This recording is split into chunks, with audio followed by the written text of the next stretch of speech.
Hey everyone, today we're here to talk about the evolution of public relations. Although Thomas Jefferson was said to be the first to use the term public relations in his address to Congress in 1807, it wasn't until the early 1900s that PR became an actual profession. Ivy Lee and Edward Bernays are credited with the creating and defining the art and science of modern-day PR. Ivy Lee developed the first working press release after the 1906 Atlantic City train wreck when an electric train fell off a swing bridge and drowned 59 people. At the time, Lee was working with the Pennsylvania Railroad Company and issued the first press release to journalists, explaining the accident and exactly what happened before any other versions of the story could be made up. Edward Bernays is known as the father of PR. He was Sigmund Freud's nephew, so most of his inspiration for PR came from Freud's theories about how unconscious, irrational sexual motives shape human behavior. Bernays viewed public relations as an applied social science to scientifically manage and manipulate the thinking and behavior of a public. His strategy was to manipulate people to want what they didn't need by linking mass-produced goods to their inner desires. One of his most famous PR campaigns was in the 1920s when George Hill, the president of the American Tobacco Corporation, asked Bernays to come up with a way to make public smoking for women acceptable. For a large price, A. Brill, one of the American's first psychoanalysts, told Bernays that cigarettes were symbols of the penis and male sexual power. Brill said if he could connect cigarettes with a challenging male power, women could smoke because they wanted to have their own penises. With that information, Bernays convinced a group of women to light up a cigarette during New York's Easter Day Parade when there were thousands of people and a ton of press coverage. Ivy Lee and Bernays' early philosophies and contributions can be sourced to further evolve PR today. In 2008, the WWF placed 1,600 papier-mâché pandas in front of the Eiffel Tower, representing the number of pandas still alive in the world and to bring awareness. PETA's I'd Rather Go Naked Than Wear Fur campaign in 2009 was an effort to discourage people from buying or wearing fur. PETA enlisted the help of well-known celebrities to pose nude for billboards that would be seen all over to help the cause. Tony Gonzalez of the Atlanta Falcons helped get his team some positive PR by doing a shoot with his wife after his teammate Michael Vick was involved with illegal dogfighting.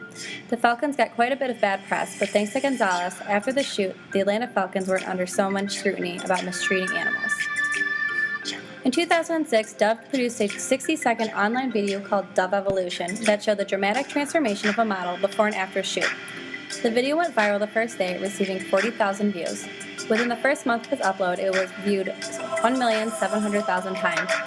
Never appearing offline, talk about Dove Evolution and the powerful message it sent was all over the major news programs, including Good Morning America, CNN, The View, and many more.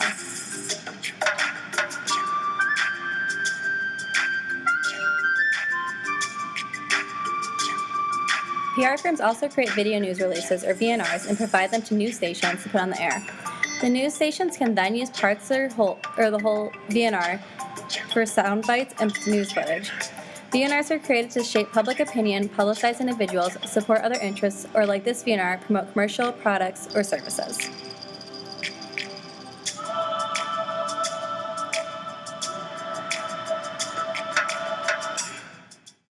Listen to Rita Melville before treatment with Botox. Keep Tom at the party. Sam. We're talking about the same Botox used to erase wrinkles, but in this case, it's being used to treat a voice condition called spasmodic dysphonia. Michael Turney, a communications professor at Northern Kentucky University and former PR practitioner, explains how there's been a three-stage development in public relations throughout the century. The first phase is known as the publicity phase and includes the earliest years of PR. At this phase, practitioners were mainly concerned with creating awareness or building recognition for an individual or organization.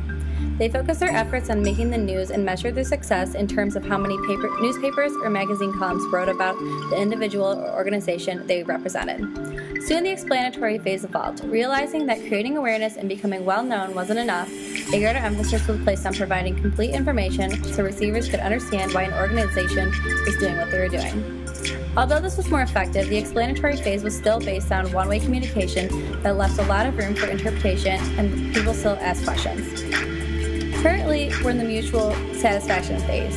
However, elements of the first two phases are still in use. Now we understand the importance of two-way communication as an interactive process. PR practitioners, organizations, and other publics to adapt to each other by making compromises so that both benefit from the relationship. So what's in store for the future of PR?